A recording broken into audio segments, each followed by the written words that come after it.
تو قصہ یہ ہوا کہ وہاں دریائے سندھو کے پار کئی مار کے لڑنے اور فتح یاب ہونے کے بعد سکندر سن 326 قبل مسیح میں اپریل کے آخری دنوں میں ہنڈ کے پتن سے دریا کو پار کر کے یہاں موجودہ اٹک کے شمال میں پنجاب کی دھرتی پر وارد ہوا۔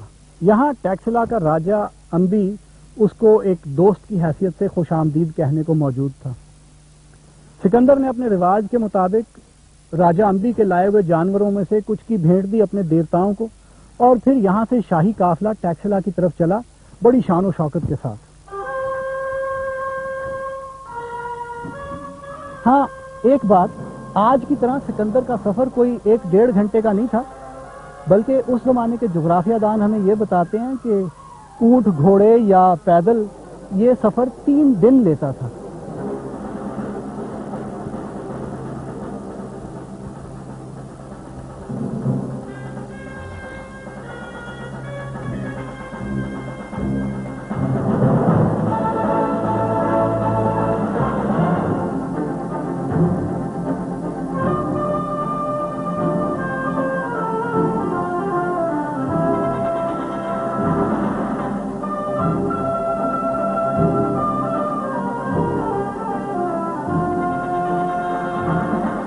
ضلع اٹک کے شمال میں چھچ کا یہ میدان ہی ٹیکسلا جانے کے لیے سکندر کا رستہ تھا۔ زرخیز اور سرسبز چھچ۔ پرانی تواریخ میں چھچ کے میدان کا ذکر کئی دفعہ ملتا ہے۔ مثلا سن 1008 عیسوی میں محمود غزنوی کا سامنا راجپوت جنگجوؤں کے ساتھ اسی میدان میں ہوا، اور یہیں اس کو مقامی فوج میں شامل گکھڑوں کے ہاتھ شکست بھی ہو جاتی اگر قسمت سے ایک جلتا ہوا تیر راجہ آنند پال کے ہاتھی کو نہ لگ جاتا اور وہ خوفزدہ ہو کر اپنی ہی فوج کو نہ روند دیتے۔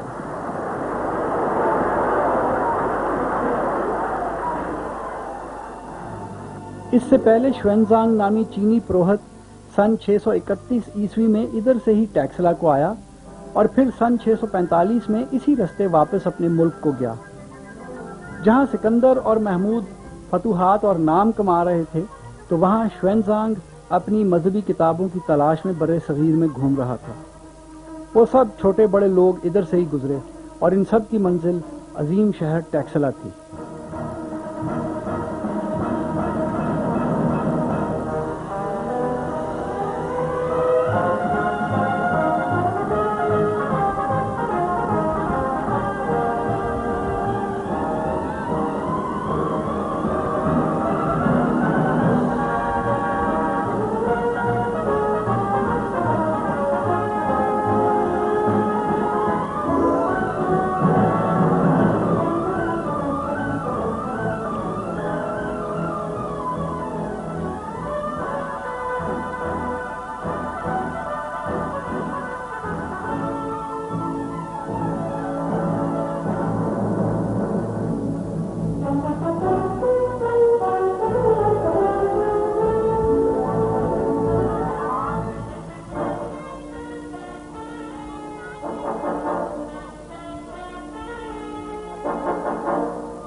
ٹیکسلا کے نام کے بارے میں ہمیں ماہرین یہ بتاتے ہیں کہ اس زمانے کے پڑھے لکھے لوگوں کی زبان پر اس کا تلفظ تھا ٹکشا سلا. اب سل یا سلا سے مراد ہوئی پتھر یا چٹان، اور ٹکا یا ٹکشا یہاں رہنے والی ایک قوم کا نام بتایا جاتا ہے. یعنی مطلب یہ ہوا کہ ٹکوں کی چٹان. ظاہر ہے کہ ٹیکسلا کے گرد پھیلی ہوئی ان پہاڑیوں کا ایک طرف اشارہ تھا. دوسرا مطلب یہ بھی ہو سکتا ہے کہ تراشیدہ پتھروں کا شہر، اور ان کٹے ہوئے پتھروں کی طرف اشارہ ہو جس سے شہر کے گھر تعمیر ہوتے تھے. لیکن لفظ کا مفہوم جو بھی تھا، پڑھے لکھوں کا ٹکشا سلا عام لوگوں کی زبان پر ٹخا سلا بن گیا، اور اسی لفظ کو یونانیوں نے اپنے تلفظ میں ٹیکسلا بنایا.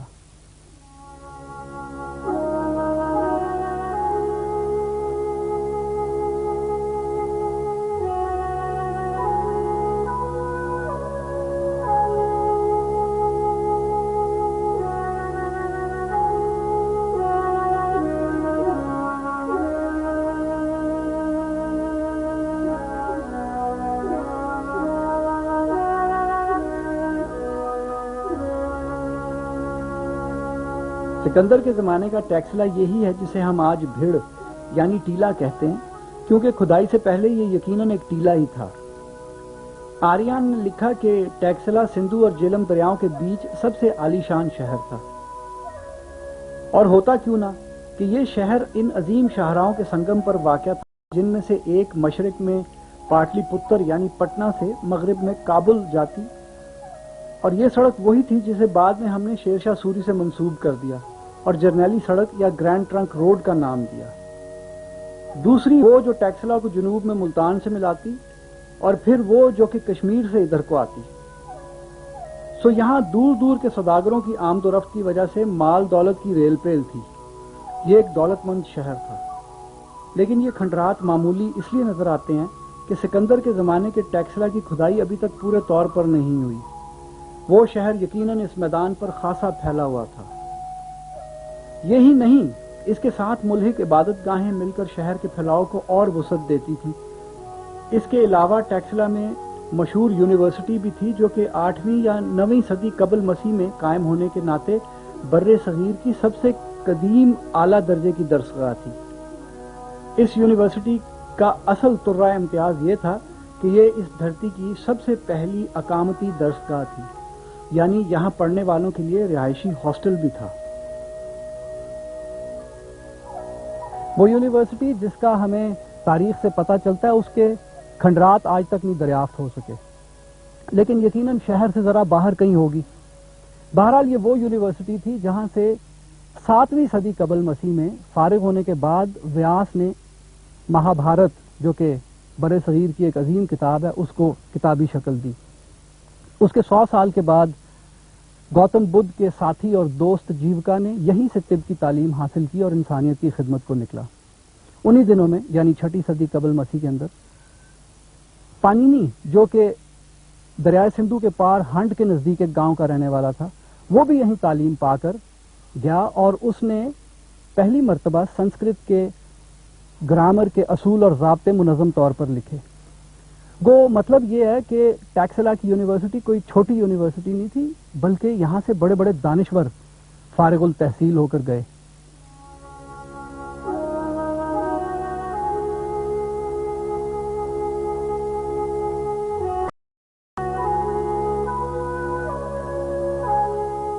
یہاں پہنچ کر سکندر نے دستور کے مطابق اپنے دیوتاؤں کو قربانی دی اور کھیلوں کے مقابلے کروائے.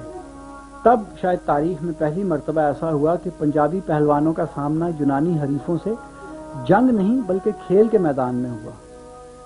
سکندر، جو کہ ارسطو جیسے عظیم فلسفی کا شاگرد تھا، یہاں پہنچنے سے پہلے ہی ٹیکسلا کے جمناسوفسٹ یعنی ننگے فلسفیوں کی دھوم سن چکا تھا. اس زمانے کے لکھنے والوں نے ہمیں بتایا کہ یہ فلسفی، جو کہ صرف ایک لنگوٹ پہنتے تھے، شہر سے باہر جنگل میں رہتے تھے.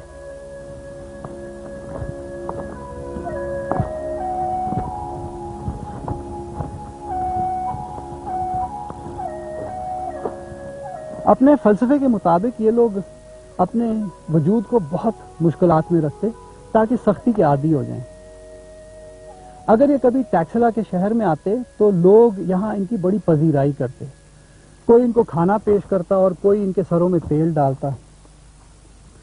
اگر یہ کسی دکان سے کچھ لے لیتے تو دکاندار ان سے پیسے نہیں مانگتے تھے، اور اگر یہ کسی گھر میں چلے جاتے تو گھردار ان کی وہ قدر و منزلت کرتے کہ کیا کہیے۔ جو واحد چیز ٹیکسلا کے لوگ ان سے جواباً مانگتے تو وہ تھی ان کی عالمانہ گفتگو۔ ہر کوئی، خواہ وہ فوجی تھا یا کہ امیر تاجر کوئی، یا چھوٹا دکاندار تھا یا استاد، کوئی ترخان تھا کہ لوہار، ہر کوئی ان فلسفیوں کی عالمانہ گفتگو سے فیض حاصل کرنا چاہتا تھا۔ یعنی یہ ایک ایسا معاشرہ تھا جہاں اہل علم کی ایک پوری جماعت عام لوگوں کی خیر اندیشی کی وجہ سے زندہ تھی۔ اب جو بات غور طلب ہے وہ یہ کہ اس زمانے میں 3 عظیم تہذیبیں تھیں، یعنی چین، فارس اور سندھو دریا کی دھرتی سندھیا، اور یہ وہ واحد ملک تھا کہ جہاں اہل علم کو اتنی قدر و منزلت تھی کہ وہ غم روزگار کے بغیر علم کے حصول کے اندر مصروف رہ سکتے تھے۔ اب چونکہ سکندر نے ان فلسفیوں کے بارے میں سن رکھا تھا، سکندر جو کہ ارسطو جیسے استاد کا شاگرد تھا، تو شروع مئی کی ایک تپتی دوپہر کو اس نے اپنے فلسفی جہاز ران ساتھی اونیسیکریٹوس کو کہا کہ بھئی جاؤ اور ذرا ان فلسفیوں کو بلا کے لاؤ کہ ان کی دانائی اور علم و فضل سے میں بھی ذرا فیض حاصل کر سکوں۔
ہمیں یہ تو نہیں پتا کہ ان فلسفیوں کی اماجگاہ تھی کہاں، لیکن یقیناً اس زمانے کے ٹیکسلا شہر سے باہر جہاں کھیت جنگل کو جگہ دیتے تھے، آج تک بہنے والی تمرا ندی کے پار ہی ان کی جگہ ہوگی۔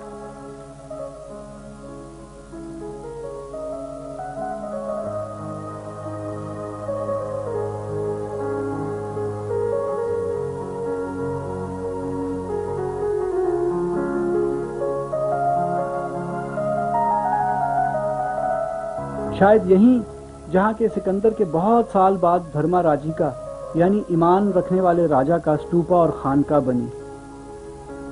سو ادھر ہی اونیسیکریٹوس اپنے ساتھ 3 ترجمان لے کر ان فلسفیوں سے ملاقات کرنے آیا۔ یونانی تاریخ میں یہ ہے کہ جس فلسفی سے سب میں پہلے اس جہاز ران کا ٹاکرا ہوا، اس کا نام یونانی تلفظ میں کالانوس تھا۔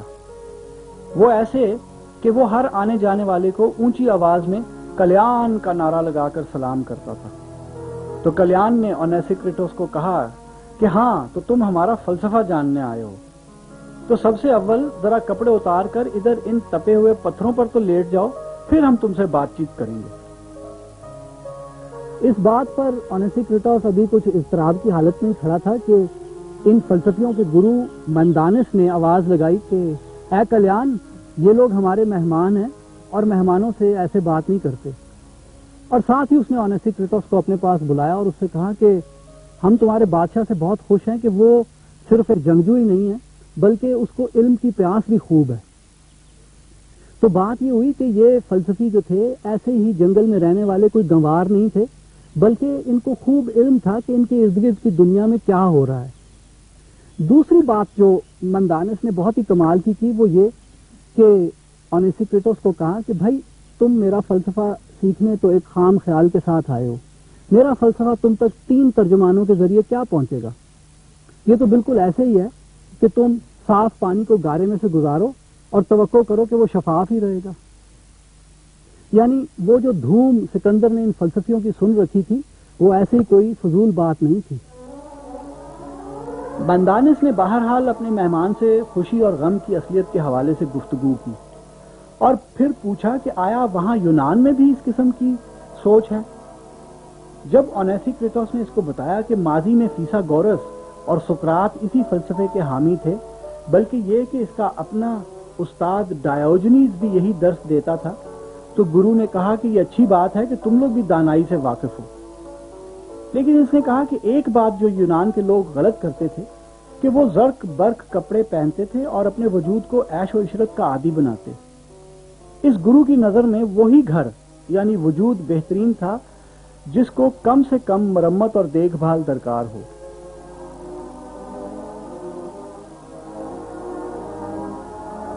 پھر اونیسیکریٹوس نے ٹیکسلا کے فلسفیوں کو اپنے بادشاہ کے ساتھ دعوت دی کھانے کی۔ ان میں سے دو نے یہ دعوت قبول کر لی اور انہوں نے سکندر کے دسترخوان پر بیٹھ کر نہیں بلکہ ایک ایک ٹانگ پر کھڑے ہو کے کھانا کھایا۔ گفت و شنید کے بعد سکندر نے ان سے درخواست کی کہ وہ اس کے ساتھ شامل ہو جائیں اور آگے سفر کریں تاکہ وہ ان کے علم و فضل سے اور زیادہ فائدہ حاصل کر سکے۔ مندانس نے تو صاف انکار کر دیا، لیکن کلیان سکندر کے قافلے میں شامل ہو گیا اور کوئی 1.5 سال بعد فارس میں سوسا کے شہر میں جا کے وہ اس دنیا سے رخصت ہوا۔ وہاں جو اس نے باتیں کی وہ ہم بعد میں کبھی اس کا ذکر کریں گے، لیکن یہاں ٹیکسلا میں یہ ہوا کہ اس شامل ہو جانے کی وجہ سے کلیان کی عزت لوگوں کی نظر میں بہت گر گئی، کیونکہ عام گمان یہ تھا کہ کلیان نے مال و دولت کی لالچ میں یہ شمولیت اختیار کی ہے، جبکہ انکار کرنے کی وجہ سے مندانس لوگوں کی نظر میں اور زیادہ عظیم ہو گیا۔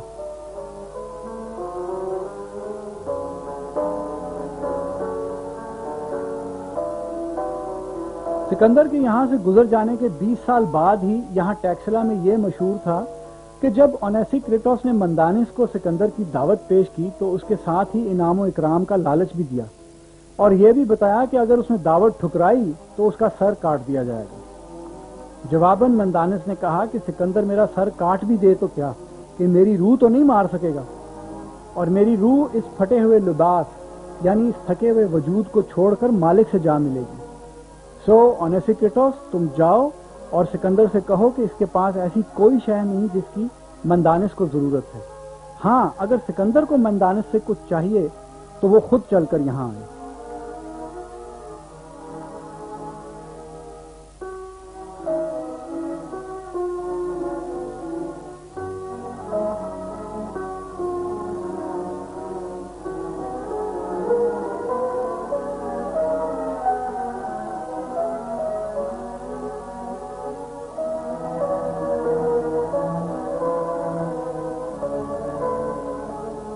اس قسم کی بات پر ہم آج کل کے بادشاہوں اور سرداروں کا رد عمل تو کچھ جانتے ہی ہیں، لیکن سکندر کو ایسے ہی عظیم نہیں مانا گیا تھا کہ ابھی جب وہ صرف 20 سال کا لڑکا تھا اور اس نے یونان کے شہر کورنتھ کو فتح کیا تو وہ وہاں رہنے والے فلسفی ڈایوجنیز کو ملنے گیا۔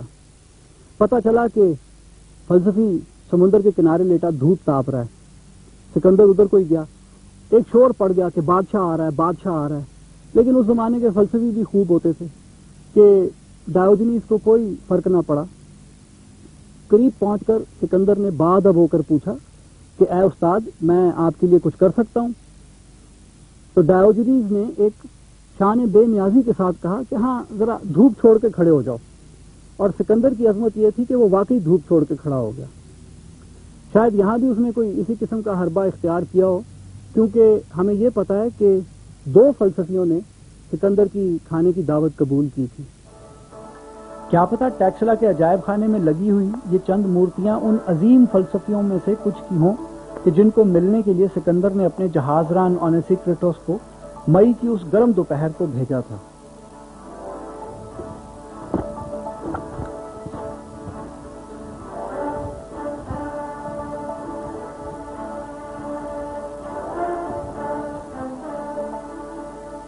ایک اور دلچسپ بات جو ہمیں اسی زمانے کے ایک تاریخ دان پلوٹارک سے پتہ چلتی ہے وہ یہ کہ ایک دن ایک نوجوان کو پکڑ کر سکندر کی خدمت میں پیش کیا گیا۔ پتہ یہ چلا کہ یہ یونانی چھاونی کے اندر گھوم پھر رہا تھا اور